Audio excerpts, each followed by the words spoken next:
Amen.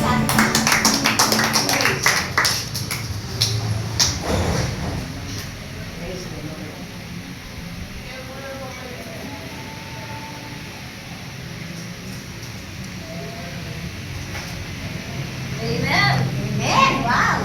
Talaga. Magandang hapon po sa ating lahat. Magandang hapon. Mapagpalang hapon po.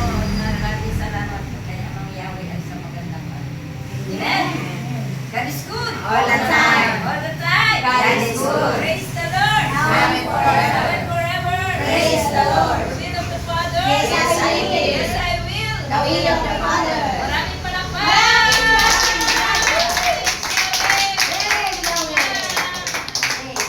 Maraming palakpak. Maraming grasya! Konting palakpak. Konting grasya! Walang palakpak. Walang grasya! Kailangan? Kailangan puro grasya. Amen! Salamat kay Amang Yahweh. Ayun po sa ating Ebanghelyo ngayon ay ang palimpala tungkol sa isang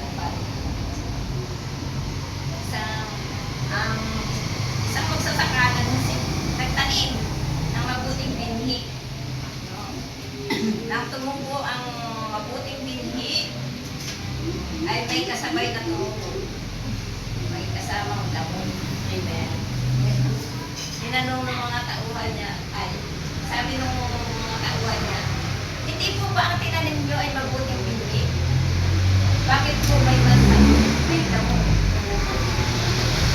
Sabi ng isang nagtanim sa saka, sabi niya, habang natutulog ang mga tao ay mayroong isang naghasik, nagtanim ng masamang damo. At nang tumubo nga yung trigo, kasabay ang damo, sabi ng kanyang mga tauhan, papatayin po ba namin o bubunutin natin ang yung masamang damo? Sabi ng may-ari ng bukid, huwag ninyong bunutin. Baka pati ang trigo ay makasamang magbunot. Amen? Amen. Kaya yung trigo at masamang damo ay magkasabay silang lumabog. No? Parang yung tayong mga sanlibutan. No? Sa mga sanlibutan, merong trigo at merong masamang damo.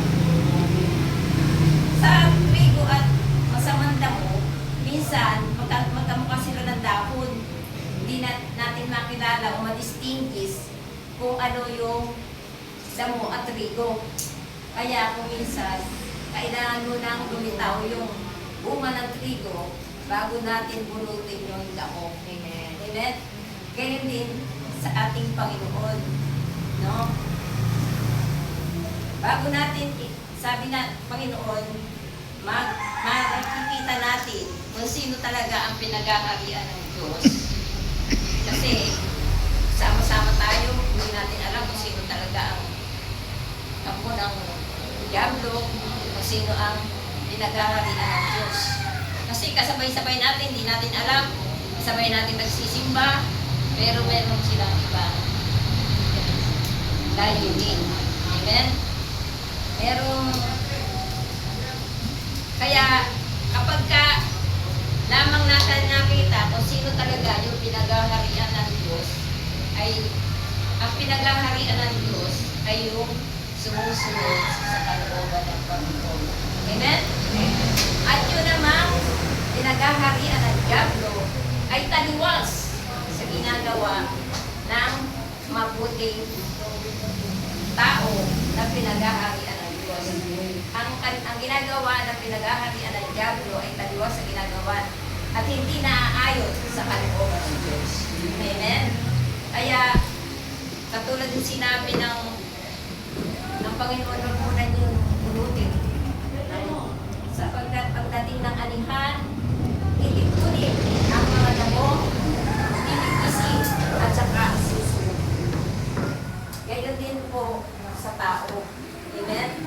Ay ibig sabihin na ayaw ng Panginoon na ang bawat isa ay mawala. Kasi kung papatayin yung masama makita mo